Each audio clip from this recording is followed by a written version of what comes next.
My channel Asia पर आज मैं डॉक्टर ताहिरा नसरीन आपको मोलर प्रेगनेंसी के बारे में मुख्तसरन बताऊंगी। मोलर हमल को जेस्टेशनल ट्रोफोब्लास्टिक डिजीज़ भी कहा जाता है। हमल की ये किस्म बहुत कम खवातीन में हो सकती है।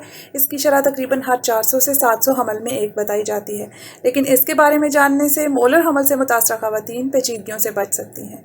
मोलर हमल होता क्या है? नॉर्मल हमल में नए बनने वाले बच्चे में माँ और बाप की तरफ से एक जितना जीनियाती मवाद आता है।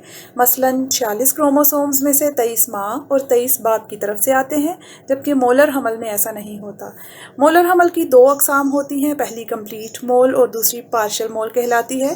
कंप्लीट मोल में हमल में माँ की तरफ से कोई मवाद शामिल नहीं होता और तमाम जेनेटिक मटीरियल बाप की तरफ से शामिल होता है, जबकि पार्शियल मोल में माँ की तरफ से नॉर्मल 23 क्रोमोसोम्स के साथ बाप की तरफ से दुगने क्रोमोसोम्स आ जाते हैं और जेनेटिक मटीरियल नॉर्मल से ज़्यादा हो जाता है। मोलर प्रेगनेंसी की तशख़ीस कैसे की जाती है? इसकी मुकम्मल तशख़ीस हमल के पेट में मौजूद होते हुए तो मुमकिन नहीं होती, लेकिन अल्ट्रासाउंड और हमल के हार्मोन बीटा HCG की मदद से इसका अंदाज़ा लगाया जाता है। अगर इन दो टेस्टों की मदद से मोलर हमल का मजबूत शुबा बन जाए तो इसको सस्पेक्टेड मोलर प्रेगनेंसी कहते हैं। इसका इलाज क्या है? अगर मोलर हमल का शुबा हो तो हमल को ज़ाया किया जाता है और बेहोशी की हालत में बच्चेदानी में ट्यूब डालकर निकाला जाता है। अंदर से निकलने वाले टुकड़ों को लेबॉर्ट्री भेजकर कंफर्म ज़रूर करवाना होता है कि आया ये मोलर प्रेगनेंसी थी या नहीं, और अगर थी तो कंप्लीट मोल थी या पार्शियल मोल। अब सवाल ये भी है कि ये जानना क्यों ज़रूरी है कि ये हमल मोलर ही था।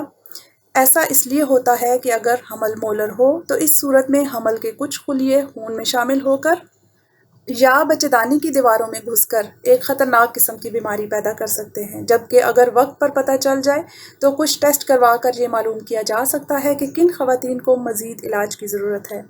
मोलर हमल का पता चलने के बाद मज़ीद क्या करना चाहिए? इस सिलसिले में खून या पेशाब के अंदर हार्मोन बीटा HCG को मुसलसल चेक किया जाता है कि ये कम हो रहा है या बढ़ रहा है।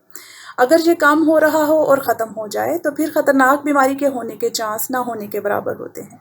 इस बीमारी को जेस्टेशनल ट्रोफोब्लास्टिक नियोप्लेजिया कहा जाता है। अगर हमल का हार्मोन नॉर्मल होने की बजाय बढ़ना शुरू हो जाए तो फिर इस कैंसर नुमा बीमारी का इलाज शुरू करवाना ज़रूरी होता है। जेस्टेशनल ट्रोफोब्लास्टिक नियोप्लेजिया की तफसील और इसका इलाज जानने के लिए अगली वीडियो सुनें, जिसमें इसके बारे में तफसीलन बताया जाएगा।